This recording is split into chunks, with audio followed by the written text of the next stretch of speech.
Thanks everyone for joining us in our Toolbox Tuesday session on an important resource for local climate action, legal pathways to deep decarbonization model laws, actually available at lpdd.org. I'm Kim Clark, Planning Supervisor of Resource Conservation and Resilient Communities here at SCAG. First, we'll have some housekeeping items to get this session started. The meeting will run an hour and a half, and it is being recorded. All participant lines will be muted, and at the end, there will be a question and answer session. If you have a question during the presentation, please type it into the chat box or press the raise hand function. We will log all questions and then voice a selection at the end of the presentation. Those raising their hands can chime in during that time as well. Closed captioning is available by clicking on the Show Captions button on the Zoom ribbon. A recording of the webinar and the associated PowerPoint slides will be available on the SCAG website. We'll also send out a link to everyone who has registered after the event. Please do fill out our survey at the end of the session to help us improve future Toolbox Tuesdays. So to start things off, we at SCAG would like to offer a land acknowledgement that we are currently living and recreating on the unceded lands of Indigenous peoples who have been the traditional caretakers of the Southern California region. SCAG's main office is located on the historic lands of the Chumash, Kizh, and Tongva people. And if you haven't already, I encourage you to visit the resource included in the chat to learn about the Indigenous peoples in the community where you live. Now diving into the content for our meeting, we'll start by providing an overview of the Legal Pathways resource, then look at the actual web tool itself. From there, we'll be diving into a case study to show how model policies can be used for climate action at the local level. Finally, we'll have the Q&A and discussion portion of the meeting at the end. So that we can get an idea of our audience and you can get familiar with your peers in this session, we like to do some quick poll questions.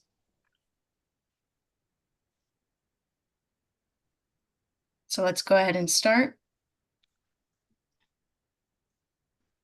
We'll leave this up for just about 30 seconds so folks can answer the questions.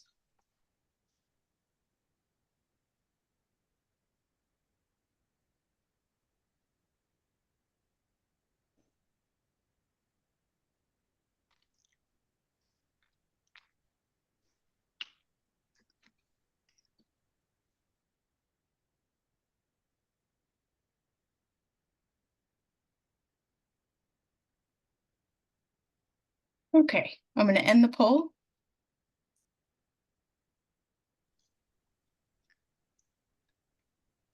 So we can see that a good number of people are coming from advocacy organizations, academic institutions, local government, and county government, as well as state government.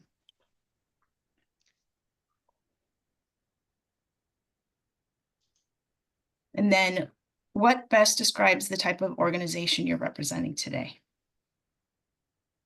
Oh, sorry. What best describes where you are today?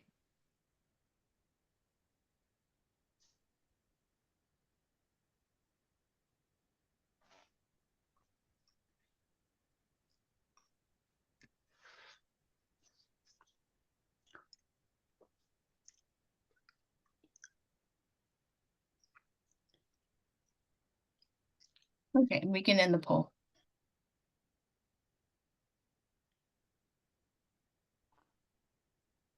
So a good portion are coming in from our region, elsewhere in California, or elsewhere in the United States. Actually, that's the majority of the people who are phoning in.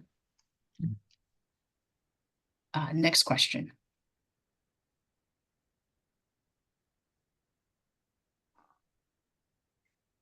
Are you involved in planning or other activities related to decarbonization?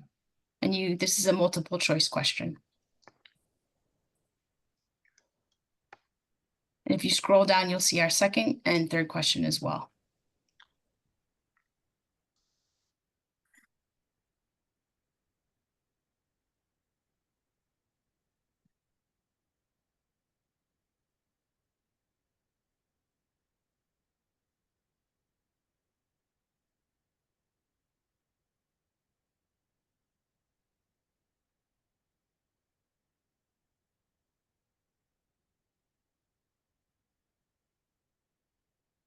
Gonna give a little bit more time since we have 3 questions on this tab. And I see people are still answering. Thanks very much for participating.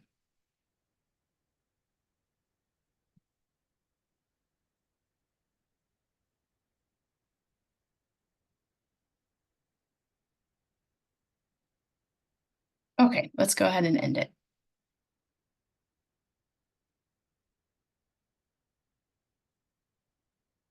So we've got a good number of folks working on the EV charging side of things, as well as building codes, green space, and climate adaptation.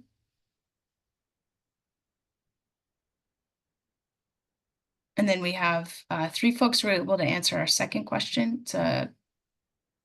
It's a qualitative question, so some of those answers we won't be able to see. And then finally, in what capacity are you involved? So we have a lot of agency planning or development staff, other agency staff, and consultants.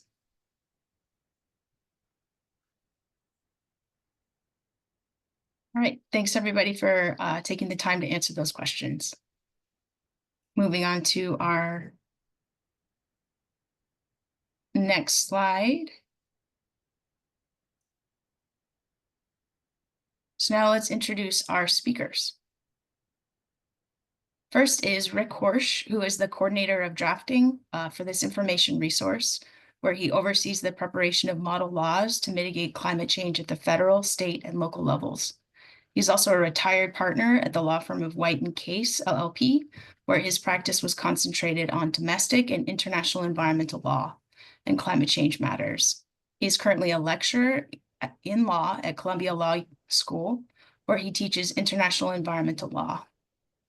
Following him will be Jordan Giroux, who is an energy law attorney and climate policy generalist, who has curated the resources at lpdd.org since its inception. He is currently the Director of Policy and Research at Climate Exchange. Next, we'll be joined by Jim Geocaris, who is a lawyer with over 35 years of experience in California environmental law and recently retired from the Orange County office of a large national firm. Over the last 2 years, he has helped LPDD with outreach to public agencies and private organizations in California. And then finally, we'll be hearing a case study from Alexis Feynman, who is a former mayor and council member from San Anselmo, California. During her time in office, she worked to integrate the policies and programs outlined in San Anselmo's Climate Action Plan into the town's annual work plan and helped launch the town's Climate Action Fund, Active Transportation Fund, and Climate Officer position. She's a former teacher and currently works for SEI, a nonprofit dedicated to education and workforce development for the green economy. With that, I'll pass to Rick to begin our presentation.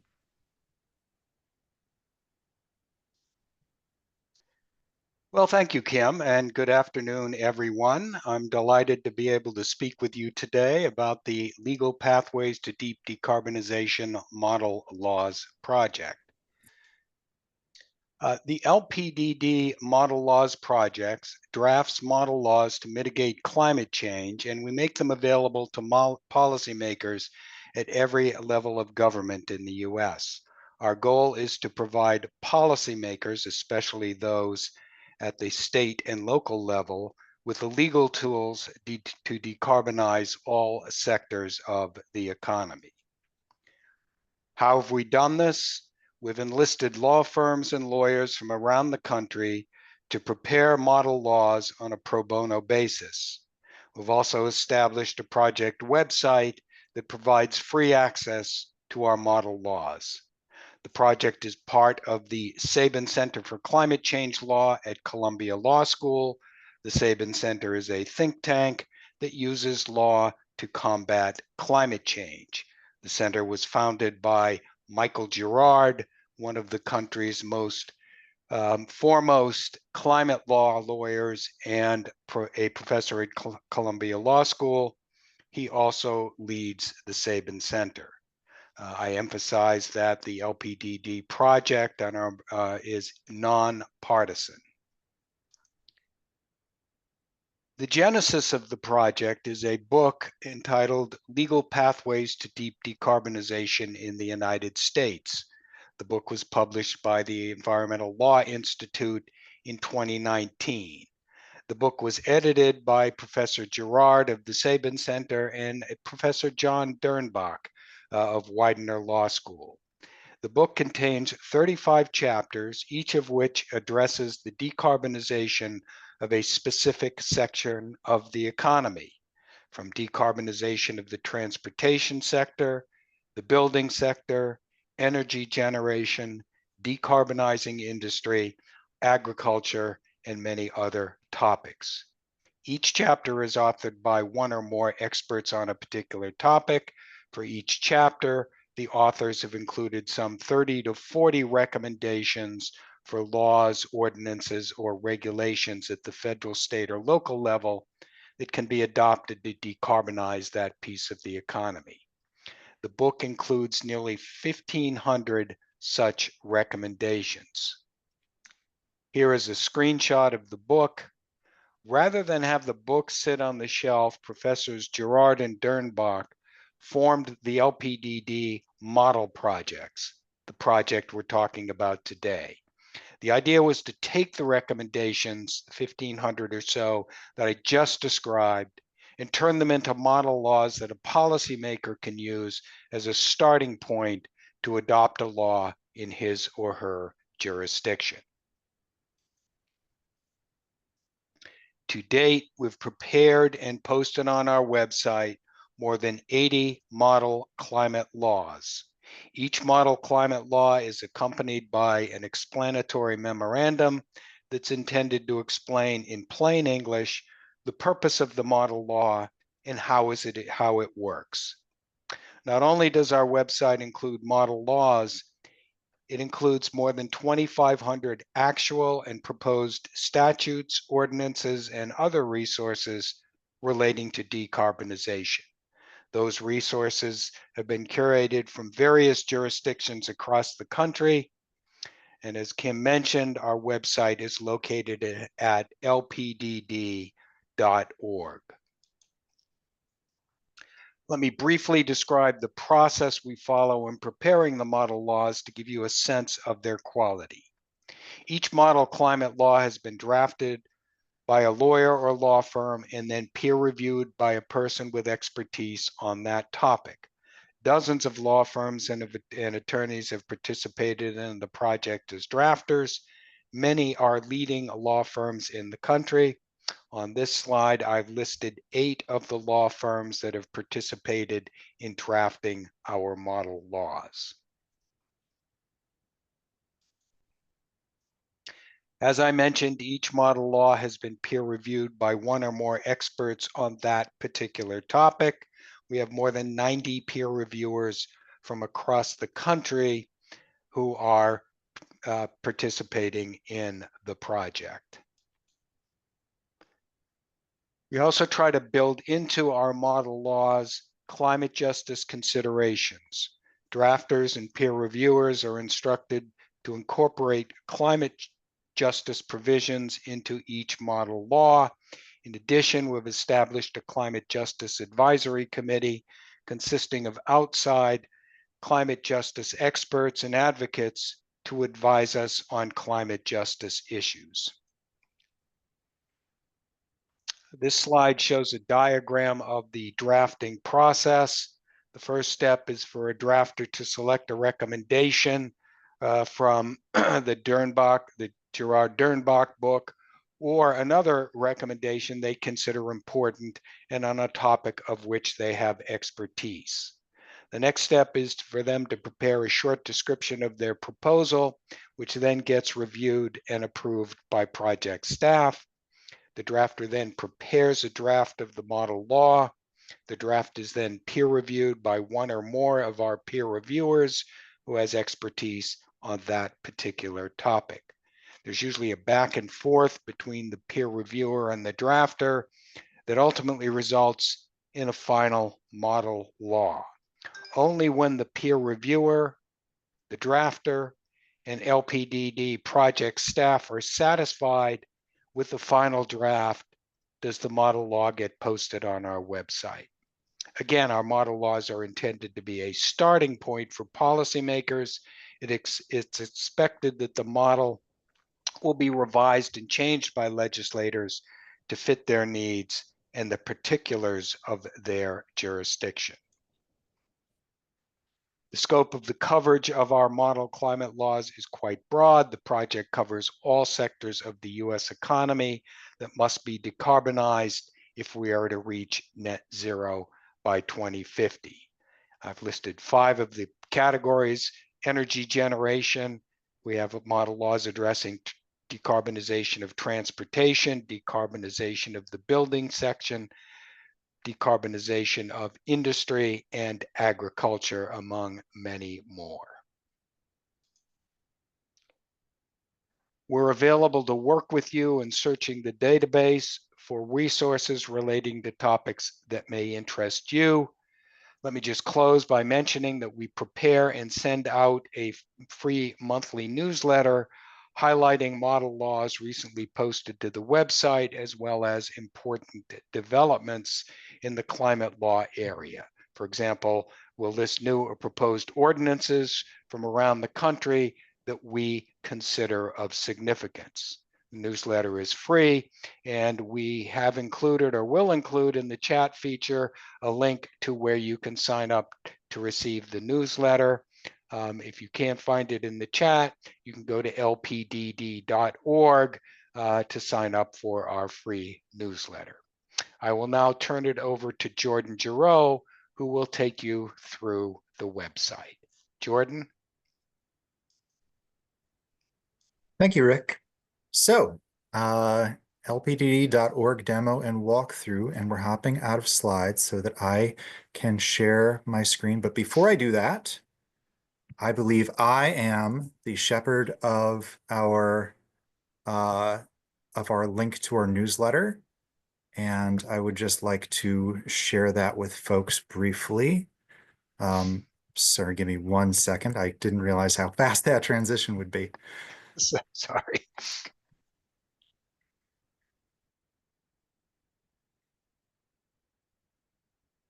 So if you look in the chat now, you can find our newsletter, and I am sharing my screen so that we can start a walkthrough of the LPDD website and just show you how everything is organized and where you can find resources that are of interest to you. It was really good seeing the poll results come in and see where folks were coming from and what topics they were already working on. So I hope that we can just illustratively at least show you some good resources that address your interests in transportation and buildings. And it was also interesting seeing the different levels that folks are working at. So I'm going to focus more on things that are effectuated at the local level. But folks who are working in state government, I saw there were a few of you, and folks in the advocacy space, you will find lots on our website of interest to you. So I'm going to start on our homepage, and I'm going to show you around, mostly going just left to right across this top bar here to kind of show you how to drill down into our resources. But before I do, I just want to emphasize the scope that Rick alluded to. This database covers 362 different pathways at this point. You can consider a pathway to be like a subject.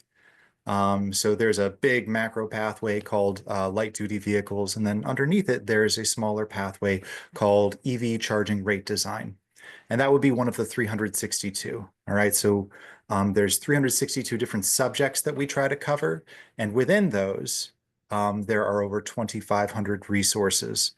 And those resources range from model laws that we've developed ourselves to model laws that other organizations have come forward with. If there's a first mover from a similar organization, we want to be able to highlight that for you, as well as best practices from every level of government. So we do not strive, just to address something people often ask us, we do not strive in these 2,500 or so resources to tell you, oh, what's the actual state of the law in every jurisdiction across the country? No, we could never do that. And the database would get much larger than 2,500 resources.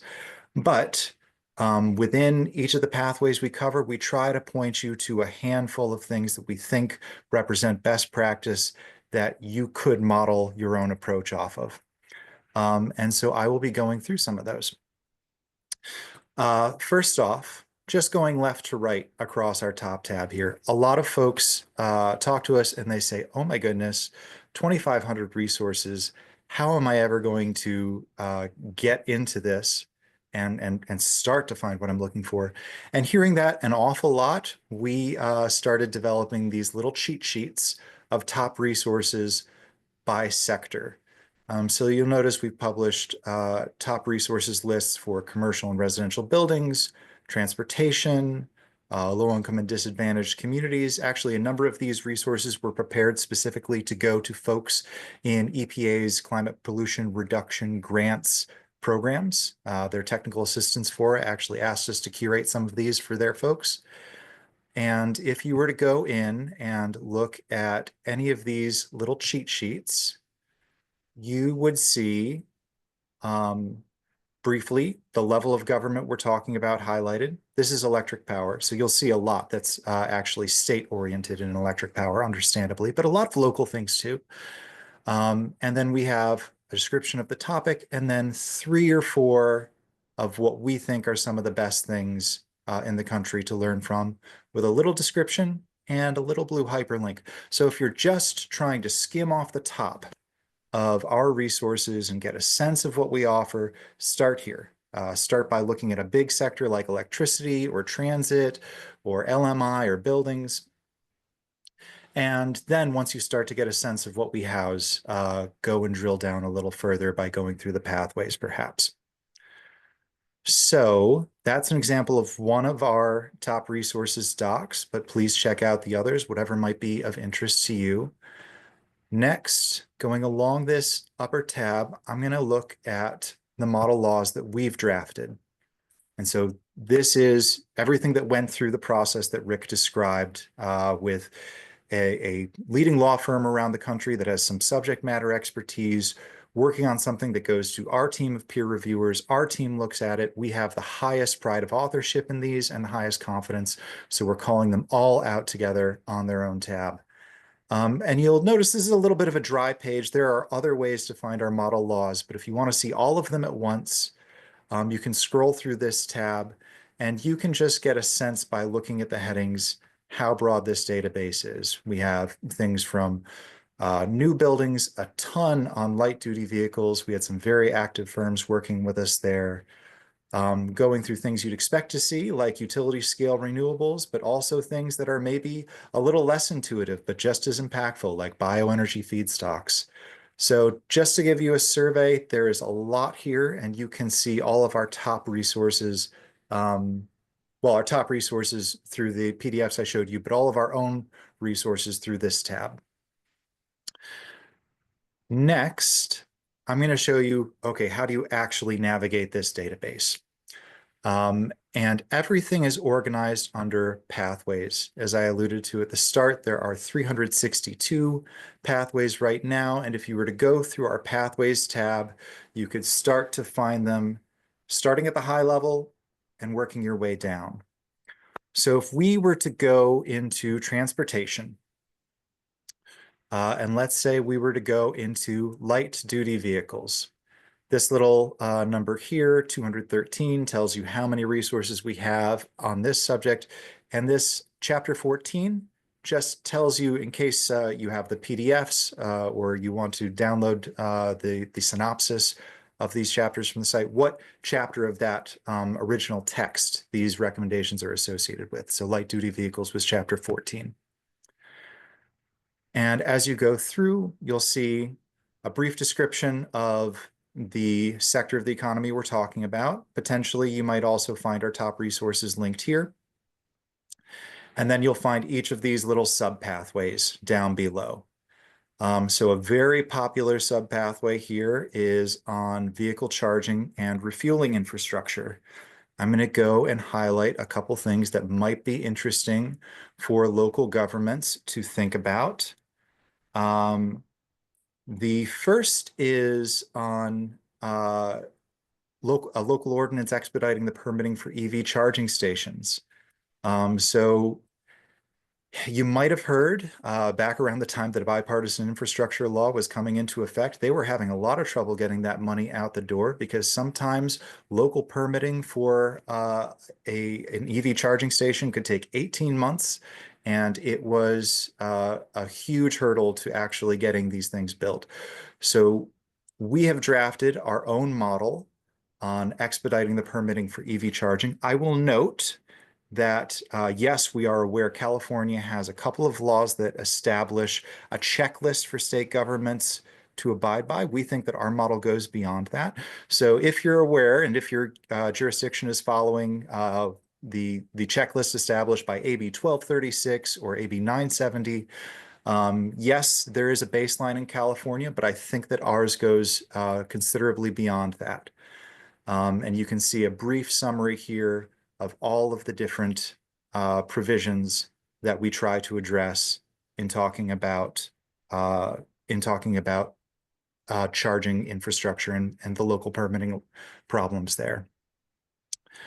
If we go a little bit further, I'm going to stay in this pathway for a moment and call out a couple of other resources just on EV charging. Curbside charging. In a lot of cases, you're going to have local development patterns where folks don't have access to their own garage, basically. Folks don't have access to do the kind of personal charging infrastructure that they might expect to, and they need some sort of system in place that allows them to install something at curbside that is going to be reserved for them. And this local ordinance is going to spell out how you can do that at the local level. Again, as Rick mentioned, and I'll just call this out because I don't think I showed it to you on the last screen. Every model law is going to be available to you as a PDF and a Word document, and every model law is accompanied by an introductory memorandum where our lawyers try to lay out in plain English why we thought this was important, what maybe some of the optionality is in the model law in question, how you can implement it, and what some of the pitfalls might be. So for each of these model laws, you should be able to view. I'm not going to pull these up right now. I think I might show you individual documents a little bit later, but you should be able to download all of these from the bottom of each resource page. One more I want to show you within this sub pathway is on, I think I have to scroll through here perhaps to the next page, street lights. This is a really underappreciated little hack that some jurisdictions have used to try and expedite EV charging infrastructure. Basically, for a relatively small additional cost, the electrical infrastructure is already there with a lot of street lights to adapt it and put in place level 2 charging. So level 2 charging is not the fastest. It's not, what you're trying to get in terms of level 3 chargers that can charge your vehicle in 20 minutes on the highway. But for your neighborhoods where folks might leave their cars plugged in for a longer period of time, it could be perfectly adequate. And as you see here in this description, for a very low marginal cost, these might be able to be installed within a jurisdiction. And our model law drafters, in fact, laid out target goals for how to do this across a jurisdiction over time. So those are a few things that I wanted to call out under transportation. And I'm going to hop back out. I'm going to do this a couple times just to sort of give you some intuition or familiarity with how to go through the website. I'm going to hop back out and go into pathways again and show you how we might find some things under building codes. So if we were to go here to energy conservation, energy efficiency, conservation, and fuel switching in buildings and industry, and let's say we were to look at new buildings, again, that's chapter 10 in our text, 194 resources there for you to feast on. We might go down here to improving state and local building energy codes, broad topic, hot topic. And I would call out potentially our model ordinance on green building construction for you. Our model ordinance on green building construction, rather than being based on IEEE, for example, or a standard setting agency like that, we actually relied on LEED. And for that reason, I think it's actually interesting to folks in California, in spite of your very progressive building codes, because LEED takes a more holistic look at the types of performance you might get from buildings than, for example, IEEE, if you're familiar with, how building codes are set normally. So, rather than just looking at energy efficiency and specific building components, LEED's also going to consider air quality and water conservation and renewable energy and even transportation access, which, again, builds into a larger sort of municipal level decarbonization strategy. How are you not just building the building itself, but incorporating it into a sustainable community? So I would highlight that one potentially for you. Of course, while I'm on the subject of California's 2025 Green Building Code, what's on a lot of folks' minds these days is how are we adapting to this new world where, if you're familiar with it, over the last few years, a lot of jurisdictions went ahead and imposed something like a natural gas ban in new buildings. And then the Ninth Circuit Court of Appeals came along and said, actually, focusing uniquely on Berkeley, California, they said, we think that these gas bans actually are federally preempted. And the Ninth Circuit, if you're curious, basically linked that to the fact that the federal government sets standards for all of the specific appliances that would be banned. So if the federal government says the appliance is okay, what right do you have as a locality to ban it? Anyways, hot topic.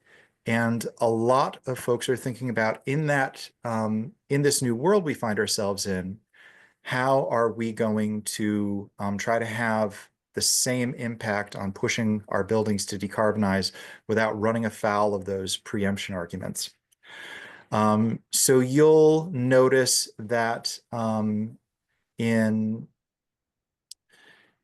our resources, we have a ton on natural gas bans. And you can take it or leave it, depending on your level of legal risk. There are a couple of major jurisdictions in California have deliberately left their bans in place until a court tells them otherwise. So I'm not going to tell you it's off limits for you. But for example, Berkeley in the fall floated the first natural gas tax in large buildings, an approach that did not pass, but we think provides an interesting alternative and something that might be replicated. Otherwise, Washington State proposed, for example, a series of fossil fuel compliance pathways that would be so onerous to meet that they almost forced developers to sort of self-ban natural gas appliances in their buildings. So that you'll find a few of those types of proposals that are trying to fill that gap available in our database as well.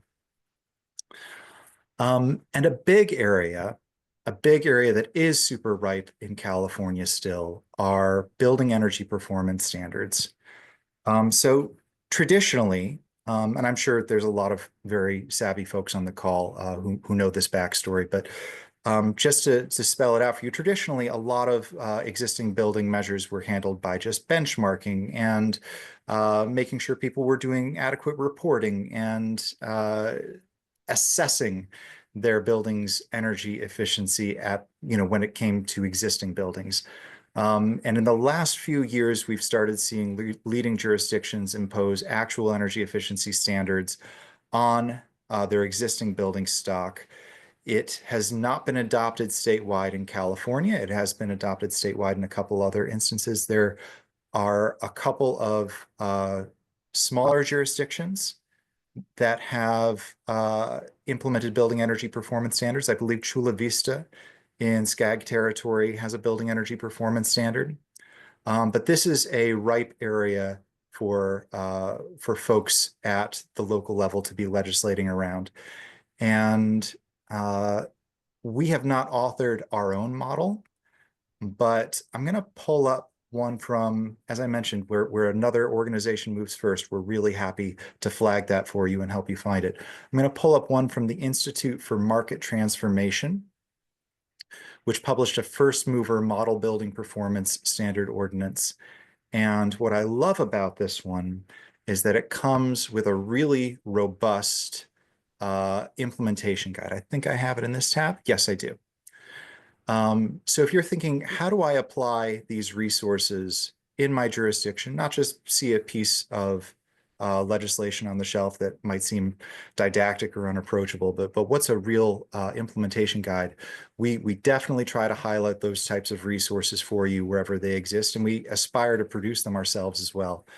So the IMT guide is going to walk you through, okay, what sort of administrative structure do you need to have in place to implement a building energy performance standard? And I believe down here we have this beautiful image they came up with. They stipulated the type of bureaucracy that you're going to need to build in terms of a technical committee to establish the standards, and an improvement board that's going to be established by the mayor, and even a community accountability board so that there is some kind of local feedback. Again, this is not a dry piece of legislation that is just there for you to take or leave. This is really giving you an implementation guide.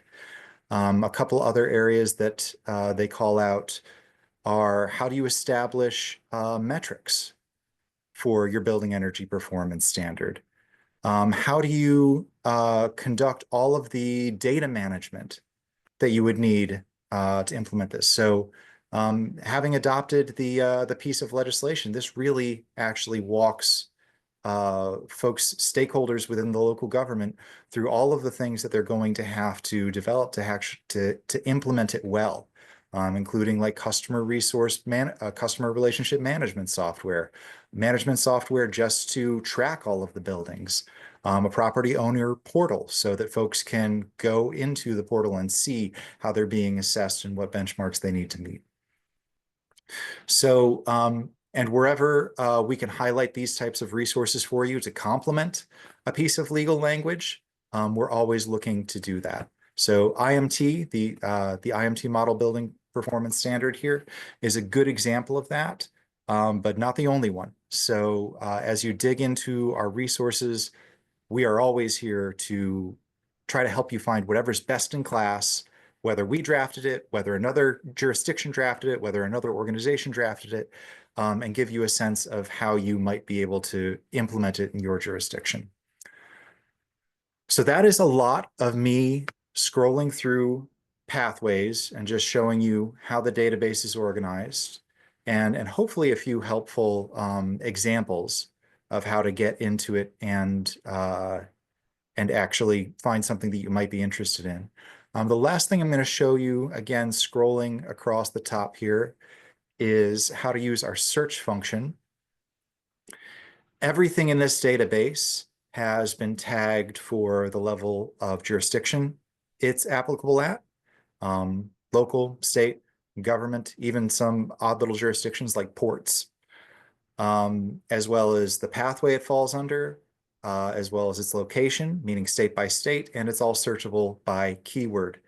So if I was looking to find something like, say, our green building code, which I just showed you, I might just start by typing code in under pathways and seeing, oh my goodness, okay, so there's 53 resources under the pathway improving state and local building energy codes. I'm going to click that. I'm not going to filter by jurisdiction. Let's see what comes up. This is the first one because, again, our model laws tend to sort to the top. If I was going to look for best practices out of local governments, what might populate this list? Again, you'll see automatically this number here attenuates as you put more filters on, so you can see how many results you're going to get as you go down. And there are a few helpful examples there. And you can also filter by, say, California, and just see what we've called out here. So a few different helpful ways of navigating the database. And I hope that that gives you a good taster platter, and whets your appetite to look a little more into this database. I'm also looking forward to question and answer to see if I can call out any specific resources for you or answer any questions about how we select for things. And with that, I'm going to stop sharing. And I believe I'm going to turn it over to Jim to speak to us for a transition here. Yeah. Yes, thank you, Jordan. Hello, everybody. As Kim mentioned, I am a California attorney with decades of experience in environmental law. I also help keep LPD, besides outreach, which Kim mentioned, to organizations, public and private in the state. I also keep LPD updated on legal developments in California regarding sustainability. And I think, as you all know, California is probably the leader, certainly among the top 2 or 3 leading states nationally in enacting statutes and regulations to foster decarbonization and sustainability. So if you're helping a local government, what that means is you're subject to a constant stream of new statutes and regulations that you have to review and figure out, well, do we need to change our building code? Do we need to change some other set of ordinances? Do we need a new policy? A climate action policy, a carbon action plan, and to comply with everything that's coming out of Sacramento. As Jordan indicated, LPDD has substantial resources at the local government level, or at other levels that can be adapted to the local government to help you as planners with an agency, as consultants to agencies, comply with all these California laws. And the same if you're another state that's a leader in sustainability: Massachusetts, New York, Washington, Colorado. In fact, if you go to that search engine that Jordan was just on, and in jurisdictions you hit local governments, you'll see there are 500 resources under local governments. And as Jordan mentioned, and as Rick mentioned, I want to reemphasize, if you have subjects of specific interest you're searching for, we are here to help you on a pro bono basis. Our next speaker is Alexis Feynman, and she just completed a term on the San Anselmo City Council, where she also served as mayor for a year.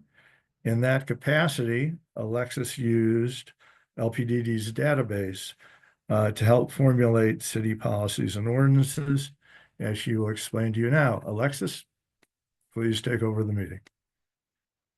Hi, everyone. Good afternoon, and thanks, Jim, for the introduction. It's a pleasure to be with you all today. I want to just quickly start by introducing myself to give you a little bit of a sense of the context in which I was working and the kinds of issues that were maybe coming before the town I was in, San Anselmo, in terms of a local jurisdiction, but also some regional issues as well. So I'm calling in from San Anselmo. We're a pretty small town in the northern part of the San Francisco Bay Area in Marin County, a population of about 13,000, so not very large. And I just completed 5.5 years, an appointed term, and then an elected term on our town council. I was coming in very green in both senses of the word. I'm really a climate person, and that was really my big inspiration to get involved in local politics. But I also don't have a technical background. I didn't have much of a policy background, and so I was really looking for resources and databases like LPDD that could help me sort of make the case for sustained climate action. And so it's one of the reasons why I'm such a big advocate for LPDD, is it really helps bring everyone to the table as far as the importance of laws and local law and policy in terms of decarbonization. So I served, in addition to serving on the town council, I served as the San Anselmo representative to our local CCA, MCE, formerly Marin Clean Energy. So some of those more kind of obscure topics like bioenergy feedstocks that Jordan mentioned, certainly was grateful to have some resources and guidance from LPDD there for how to think through certain types of energy procurement issues and policies. And then also the Marin Wildfire Prevention Authority, which is a JPA that spans the county, really focusing on fuel reduction at a multi-jurisdictional sort of landscape scale. Also some really good resources in LPDD to think about kind of carbon cycling and forestry and land management, those kinds of things. And then finally, I served on and then chaired a committee that was sort of a countywide group of local electeds. We didn't really have a budget or much kind of specific jurisdiction, but it was really a learning group and sort of a support group and a group to get aligned around climate action. And what we were looking for consistently in that forum was high quality resources so that we could all get on the same page for what the kind of policy horizon is for people who are looking to push climate action at the local level. So really my priorities throughout my time in office were to, one, implement as much of our climate action plan as possible. So just lining up policies and projects and sort of getting as much through as we could in the span of, 5-6 years. And then laying the foundation for continued CAP implementation. So really thinking, what's the invisible infrastructure that's going to allow us to keep making progress. Again, we are a small town, but thinking about how we can line up funding, how we can get staffing and accountability in place. So really that comes down at the local level to 3 main sort of categories. There's the administrative category, which is operations and finance and procurement and kind of organizational structure, all that kind of bucket. And then we have sort of the physical environment, so infrastructure and capital projects. This could include municipal buildings. It might include streets and roads, things like bike lanes, things like green infrastructure projects for flooding, for example. So the kind of physical environment. And then, of course, there's sort of policies and ordinances which span all of this, but also kind of speak to individual building owners or citizens or residents or whatever it may be. So just to give you a little bit of a sense of our timeline and sort of how we made progress in these 3 categories. I know this is a busy slide. I'm just going to talk through a couple of highlights.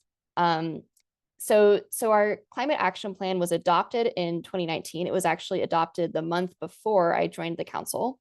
So I can't take any credit in getting that across the finish line. But really the challenge became, how do we make sure that this isn't just a plan that gets adopted, everyone congratulates ourselves, pats ourselves on the back, and then it kind of sits on a shelf until, 10 years later, it's time to update it. And so really the challenge in working with our Climate Action Commission, working with staff, working with fellow council members, was to think about how we could make sure that this document wouldn't just sit on a shelf. And so we took really a multi-pronged approach, as you can see with the 3, the infrastructure, the kind of administrative, and then the policy. The first thing that we really focused on was setting an expectation that we would be funding our climate action plan on an ongoing basis in our annual budget cycle. And then we also set up some requirements in staff reports to make sure that different departments were actually referring to the climate action plan as they submitted things before the council, agendized items, et cetera. And then also setting the expectation that we needed dedicated staffing so that we could hire our first climate officer, which was really an achievement for a town as small as ours to kind of carve out a specific role really to focus on decarbonization, sustainability across departments. So that was kind of the first cluster of actions. And then we started to focus a little bit more on the infrastructure and policy. So things like protected bike paths. We joined, and sorry, some of the formatting got a little bit funky here, but joined a group of North Bay cities and towns passing moratoria on new gas stations, which got some actually international attention. There's a group of maybe 10 or so of us, and it's growing. Adopting an electrification ordinance, banning natural gas, fracked gas in new buildings, which has since we've had to suspend it due to the Berkeley lawsuit, which I'll talk a little bit more about later. Looking into greening up our own facilities, finding grants, et cetera, to replace our water heaters with heat pumps, passing a sales tax and earmarking some of that revenue for climate action, for active transportation, and then actually launching our first municipal solar array and microgrid, and then doing some EV charger outlay as well with some planned repaving and kind of resurfacing projects, as Jordan alluded to when talking about the kind of streetlight, the streetlight model ordinances to have level 2 chargers connect to streetlights. Really, the most expensive part of installing an EV charger is the trenching and wiring and kind of laying the conduit if you have to dig up existing pavement. And so looking at any opportunity, whether it's streetlights or whether it's something like a parking lot project, to actually pre-wire and lay that conduit so that down the road you can install very easily charging stations. Okay, so many of you, I assume, are working on or have worked on initiatives such as those in the recent past, or will be working on them in the future. And I'm sure that you've faced different kinds of headwinds along the way. Some of the challenges that we encountered were, well, I mean, there were a lot of challenges we encountered, but one was really inspiration, like having a vision for what's possible. Maybe, talking about, okay, well, we want to encourage EVs. Well, what does it actually look like? What is our role as a local government in encouraging that? Legal confidence. So maybe having an idea that might seem a little bit out there, like the moratorium on gas stations. Does this pass muster? Is it something that we can do and feel confident about? Really needing to find proof of concept models and templates, et cetera.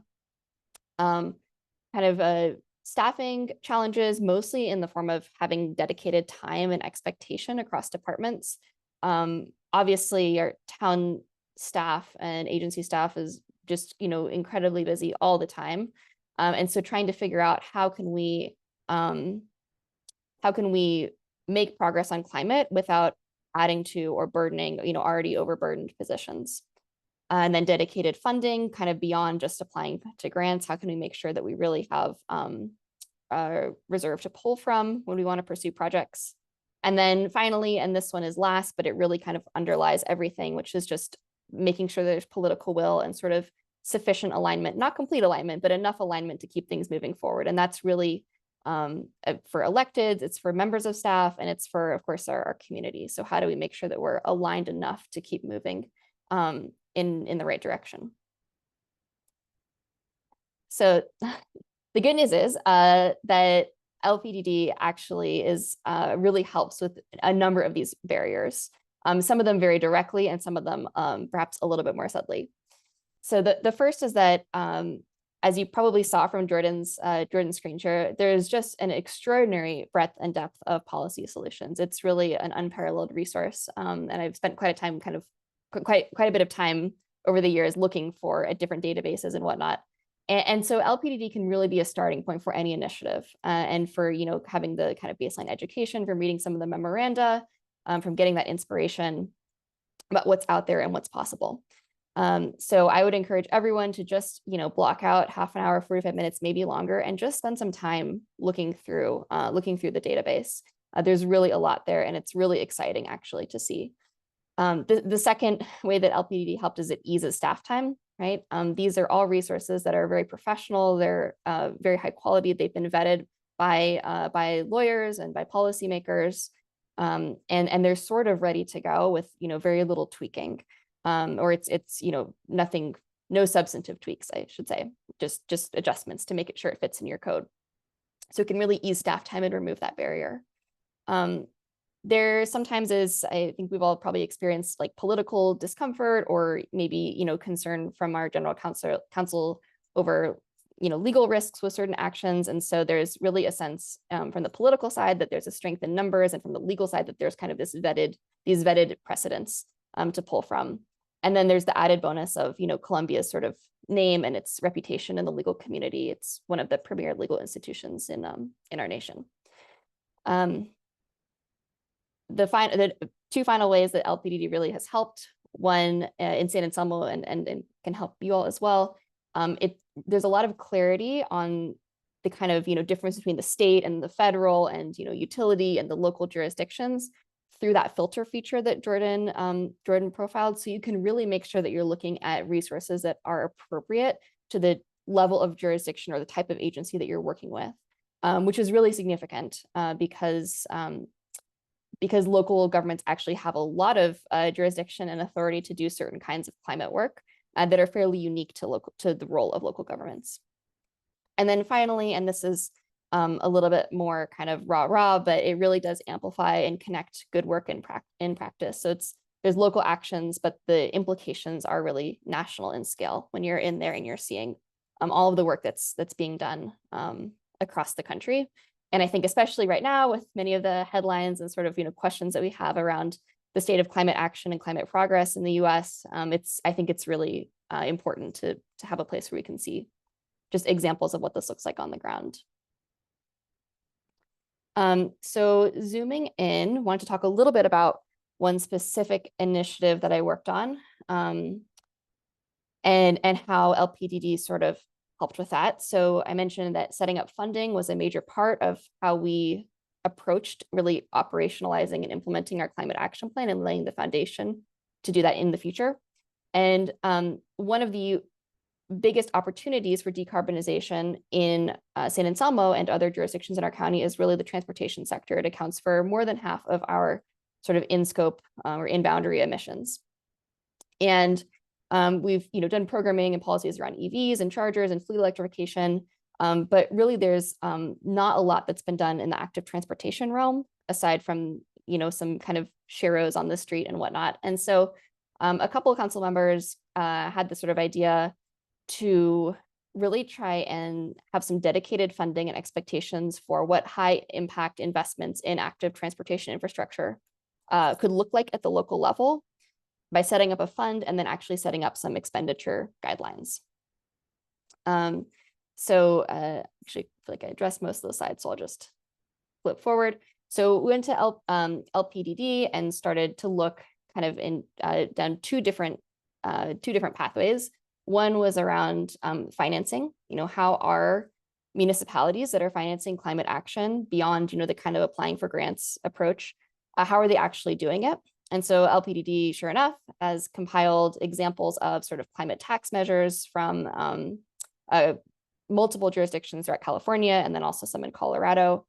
And this helped us really make the case to the council, to staff, to the community, that as we looked at renewing and expanding one of our local tax measures, we needed to really be dedicating a portion of it to climate action. And we were successful in presenting that case and making that ask, largely in part because we could say, hey, look what these other places are doing, let's be like them.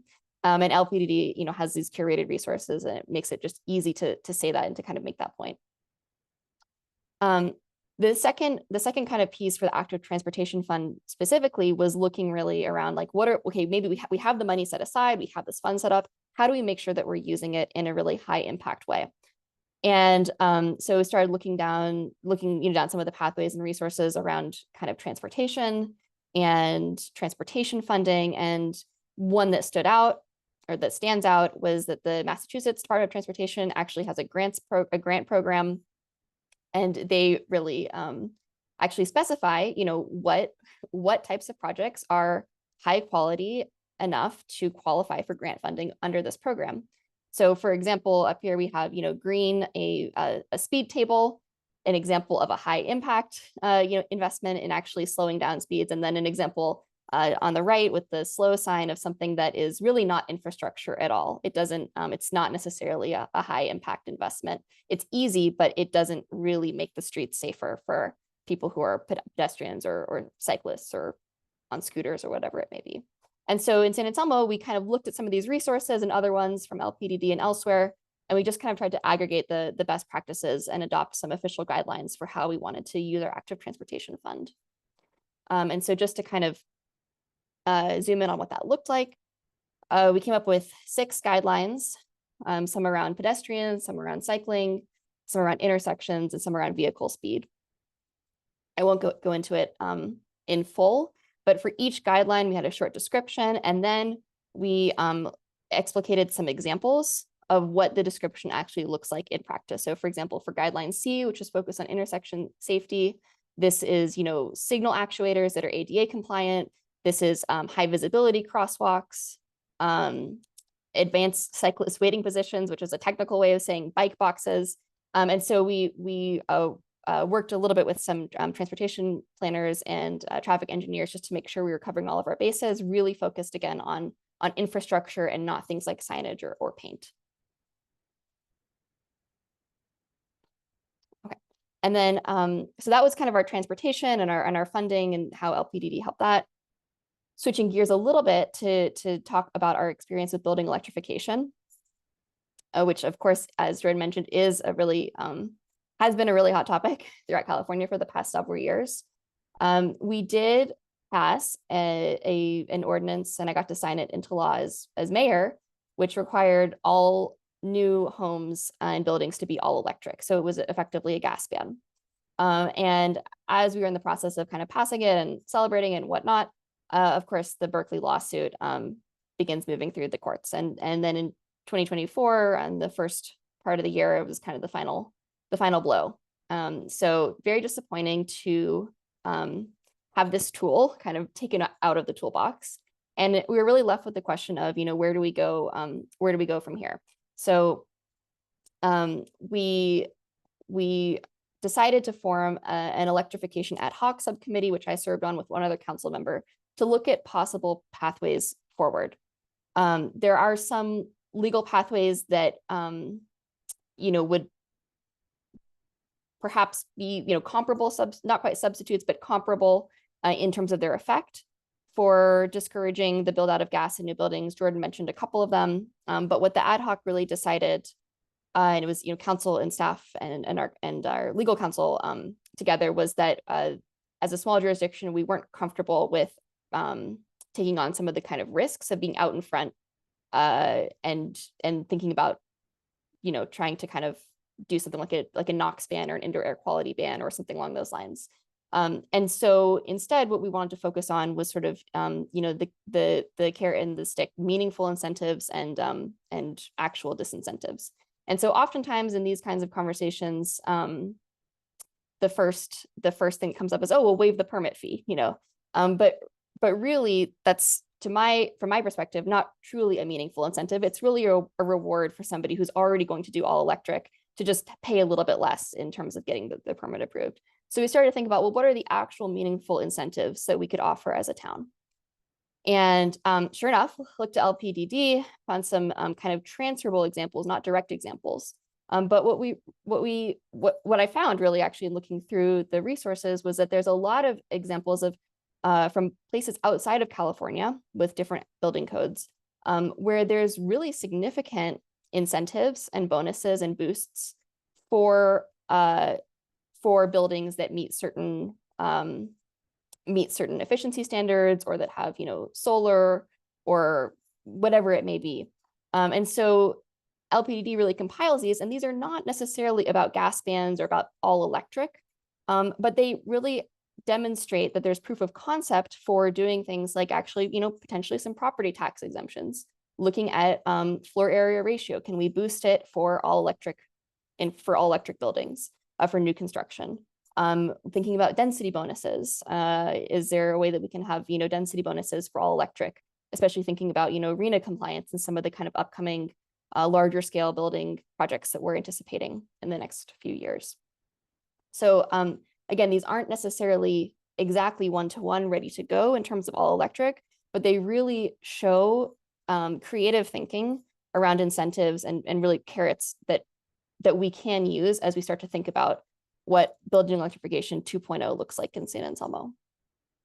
And then on the flip side of that is also the sort of sticks. So, there's a lot of things that we could even think about doing that would make it really a pain to continue with mixed fuel or sort of gas infrastructure in new buildings. So there's lots of examples in the database around things like time of sale energy assessments and disclosures. There's ongoing benchmarking requirements, greenhouse gas emissions reporting. And we could, if we wanted to, think about really kind of using, I don't know if it's okay if I say this, but I'm gonna say anyways, sort of a weaponized bureaucracy to really disincentivize the build out of gas bans. And again, there's just great examples in here of what that can look like in practice. So unfortunately, I am no longer on the council, and this is kind of where we left things in the fall and winter. So I don't know the current status of conversations or if there's been any movement, but I can intend to kind of keep participating as a member of the public in pushing the council to really think about meaningful incentives and very real disincentives around building electrification. So with that, I think we're ready for some discussion and questions. Thank you all for your time today, and I'm going to pass it over to Kim. Great. Thanks, Alexis, Jim, Jordan, and Rick. Let's see. I'd like to begin our question and answer session actually by asking a question of our audience. I'm going to paste it in the chat. We love to hear what topic areas you're most interested in for future work. So please go ahead and put it in the chat or raise your hand to chime in. And while we're doing that, I'm going to pose a question to our panel. What topic areas have resonated the most with users in terms of policy adoption? Jordan. That's probably for Jordan. Yeah, so I have to give this blanket disclaimer that we're not a lobbying organization, and so as a library, we do not follow everything that gets taken out of the library home with the user and seeing how it's been adopted. There are obviously certain areas that are getting a lot more traction than others. I think that right now, everything around EV charging is particularly hot because of all the federal money that's going in that direction. I would note that, I mean, and again, a lot of it can be driven by federal policy as well, and that's very much in flux at this moment right now, and that's a whole separate webinar. But anything related to permitting, so that we can more efficaciously deploy all of the renewable energy dollars that are coming our way. We are picking up trends again in the building space around how we're going to be able to decarbonize things, and I think and electrify things, and I think Alexis and I both touched on that.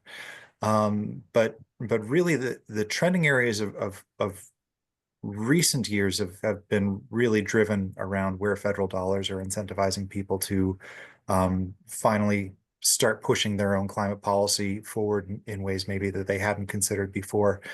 Again, with the blanket disclaimer that we don't get to go into every jurisdiction and argue for why they should adopt our model law.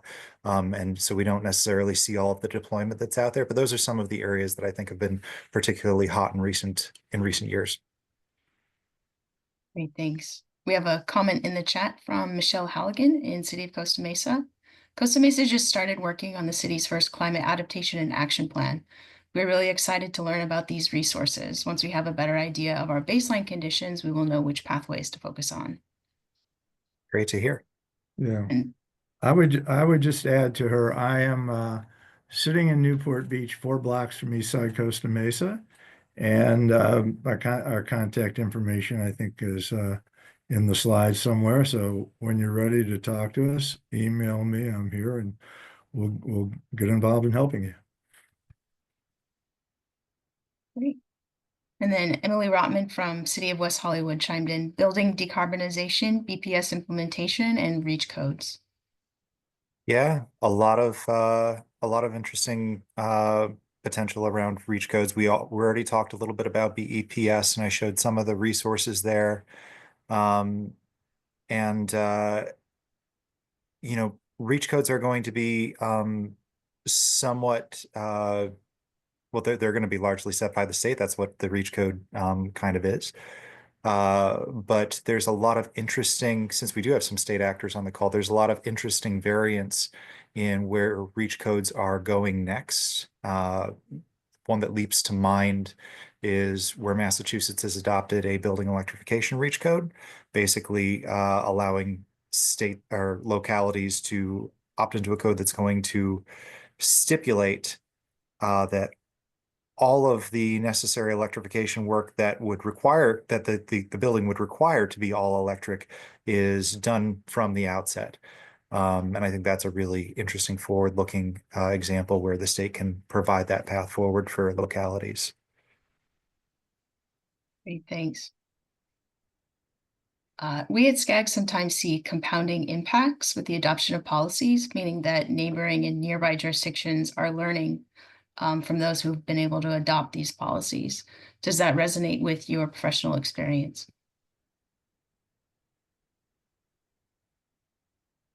I can jump in and take this one. I think Please. absolutely. So for a couple of reasons, I think from my personal perspective, again, I'm in a small town, and we really rely on working collaboratively with multiple jurisdictions or kind of borrowing from other jurisdictions. And so I think that's part of the brilliance of LPDD is it just makes it so easy to look and find proof of concept and models enacted elsewhere. I do think that there's something to be said for kind of regional coordination. And, if your neighbor says, oh, we're working on this, it's maybe a little bit of an extra boost and maybe even a little bit of friendly competition to move in tandem and to get across the finish line. That's certainly also been my experience. And so I think that any sort of regional coordination can be really important. Nobody wants to feel, I mean, some people do. Sometimes I do, but in general, I think in local government, people don't want to feel like they're, too many standard deviations away from what's sort of a normal course of action for a variety of reasons. And I think that moving in tandem can really help shift what normal looks like. Thanks. See, we have a question from Chelsea Lee. Thank you for the resources on zoning for density and transforming transportation demand. Many jurisdictions are eager to adapt for EV charging and accommodate space for parking, but are less interested in looking at solutions for reducing driving or to meet equity needs for non-drivers. How is LPDD balancing the pathways for EVs and non-driving options? Yeah, so a whole chapter of the original text was about managing transportation demand, i.e. Reducing driving. And we do have a number of resources that we point to on it. Obviously, just with the political climate in the country, a little less robust than we have for EVs. But we do point to best practices in, excuse me, in surprising different ways. I mean, it's not all about necessarily increasing density, but sometimes it's about eliminating local parking requirements. So in a lot of instances, jurisdictions, without even necessarily even being aware of it or being a big conscious political decision that you make, will have parking requirements for different types of developments on the books. And those will be in excess of what the market will even bear or what developers are even hearing from their clientele that they want to develop. So we call out several jurisdictions across the country that are challenging that. And I believe California, again, I'm a generalist, so I'm not going to know the details on everything, but I believe California even has a rule around those types of parking requirements for developments that are near existing transit. Which is key, because why do you buy near transit? Because you want to not be able to own you want to be able to not own a car. So you will find, I believe under chapter 12, it's just before the light duty vehicles section of our website, a whole section on reducing transportation demand, and something we'd love to build out as more best practice gets developed. Certainly, thank you. And that pertains to transportation priority areas, which would be mostly rail stops and bus rapid transit stops. Let's see. We've heard from jurisdictions that it's difficult to coordinate climate action administratively, since cross-departmental efforts are often needed, but agencies can be siloed. How has the city of Anselmo or other cities in your observations been able to bridge this gap and connect departments for development of policies and also implementation?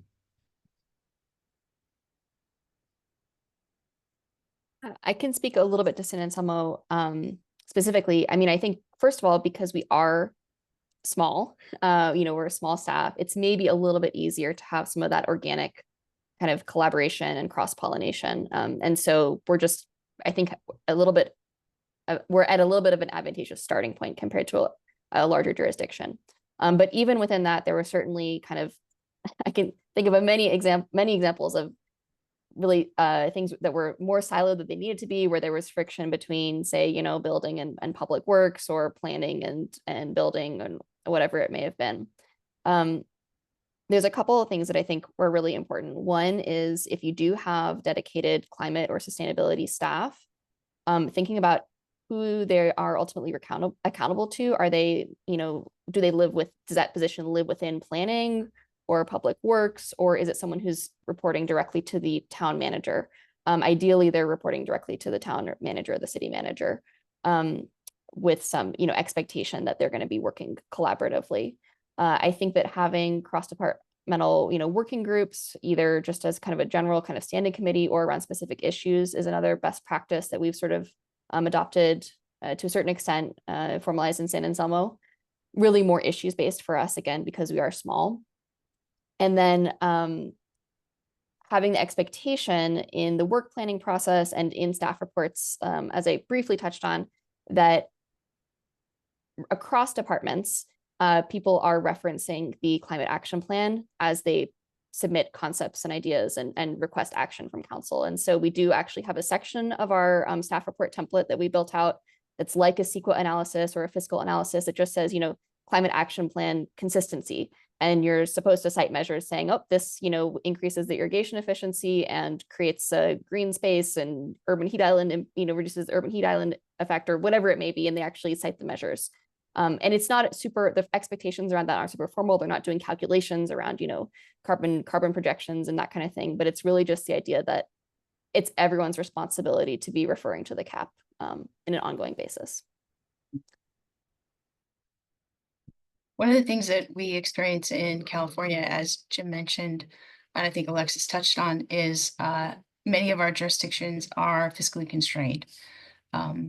Many of our jurisdictions have very limited planning resources, for instance. Some smaller jurisdictions maybe have half time for a planner, maybe one planner, and oftentimes this means that policies are out of date.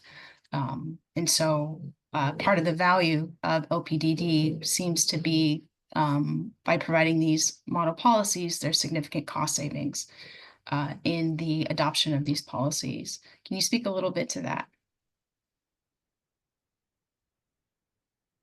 Yeah, well, I think exactly as you said, Kim, having these policies available for folks as a starting point is hopefully going to save folks a lot of local staff hours that they might not otherwise have. I'll add to that.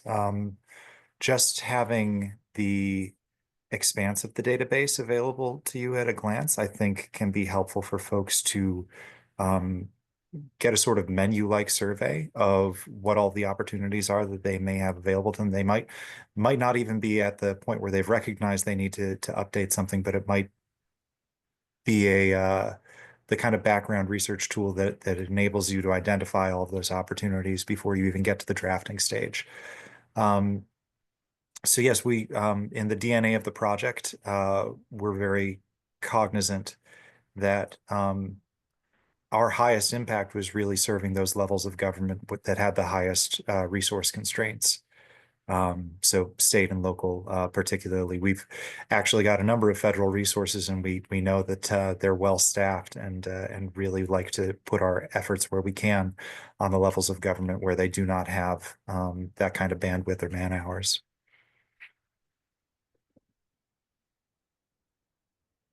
Great, thank you. Oh,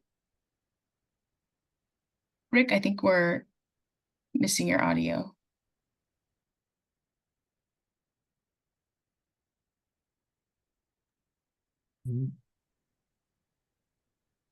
No, something's happened. Cut back in when you get it sorted out, I guess.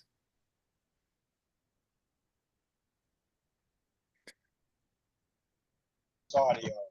It's okay. Oh, Look at, we just got you. If you'd like to add something. take No, it back. no. Okay.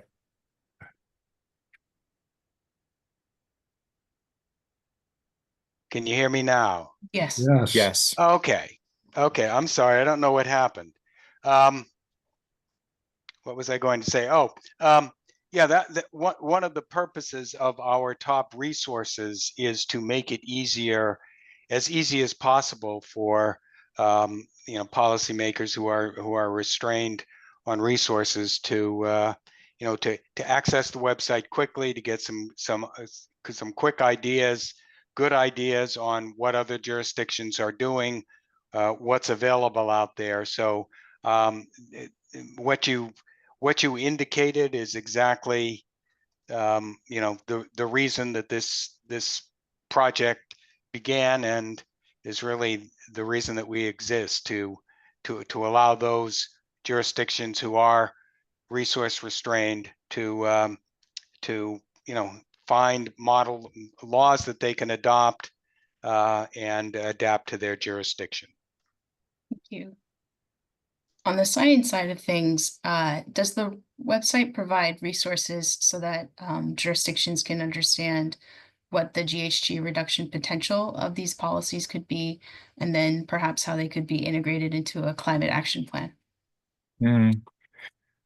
So the short answer is not systematically, and we've wrestled with this a lot over the years, and I really appreciate the question, because you're seeing with eagle eyes straight into one of the things we'd love to be able to do, but is very difficult, to take a model policy and then be able to extrapolate what the GHG emissions reductions would be across any jurisdiction that decides to adopt it, regardless of what their sort of economic background looks like, their development patterns, the mix of uses that are already in that area. We've wrestled with it and wished we could easily build that in, but I don't think it's feasible. I think that if I were to point you to something that could give you a general sense, I would point you perhaps to Rocky Mountain Institute, which has developed an energy policy simulator. And you can, their simulator is not built to say, okay, I'm adopting this LPDD policy. I'm just going to click on the name of that policy and it's going to tell me what it's going to do in my area. But you can, with a little bit of artful thinking, extrapolate the type of impact that policy would have and find the right variable in the energy policy simulator to give you a sense of GHG reduction across a wide range of different policies. And so I would advise you, if you're trying to take our policy and find the modeling tool that would help you understand what to do with it, or how it would impact your jurisdiction, that might be a source I would start at.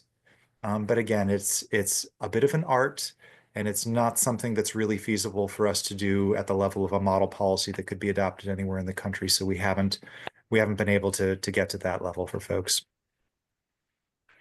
Good to know about the resources from the Rocky Mountain Institute. Thanks for sharing. Let's see.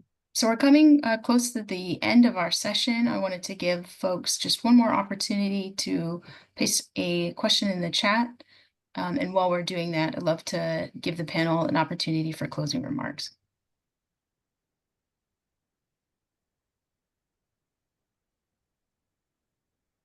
Well, I'll start briefly. We have a lot of resources. We're here to help.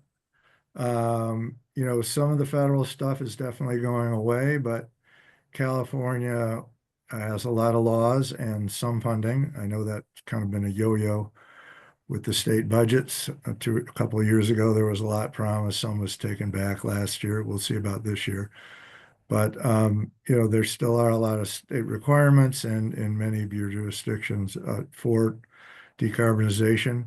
In many of the jurisdictions, there's a lot of political will still to do it. And we've got a lot of resources that can help you do it in very specific ways, really honing in on specific things you're most interested in doing in your jurisdiction. And again, we don't have a one-size-fits-all prescription. We have a lot of tools and resources. We're here to help you hone in on things that will help you do what you, as consultants, staff members for local agencies, think are best for your city or county. Jim, let me follow that with not really a closing remark, but just a comment. I've noticed that Costa Mesa mentioned their first climate adaptation and action plan. And our website and our project really focuses on decarbonization, not at this point adaptation. That said, we're beginning to realize the importance of adaptation, as are many people. And our project continues to grow. We're continuing to get funding. We're continuing to expand. And there may be a time, I'm hoping anyway, in the future where we do take on adaptation as a concept and begin to develop resources for adaptation that obviously would be quite relevant to California and other jurisdictions. Well, great. Thank you all so much for taking the time to speak on this really valuable resource. We look forward to hearing how jurisdictions are utilizing it. And if folks would like to find out more information, I highly encourage people to register for the LPDD newsletter. And I'm sure everyone on this panel would be very keen on helping to advance action at the local level. Demonstrated commitment already in putting together this really detailed, really wonderful and thorough resource. So with that, I think we'll go back to the presentation and then allow people to access our survey so that we can gauge how much you learned and what other types of elements that we can include in future Toolbox Tuesdays. Also, Amanda just pasted into the chat. This session is eligible for APA AICP certification maintenance credits, and there's a link there. And then also the survey is available with the link in the chat. Well, thanks everyone for joining, and special thanks to Jim, Jordan, Alexis, and Rick. Thank you so much, guys. Yeah, thank you. Thank you. Everyone, Thank for you. hearing us out. Thanks, everyone. Thanks. Bye.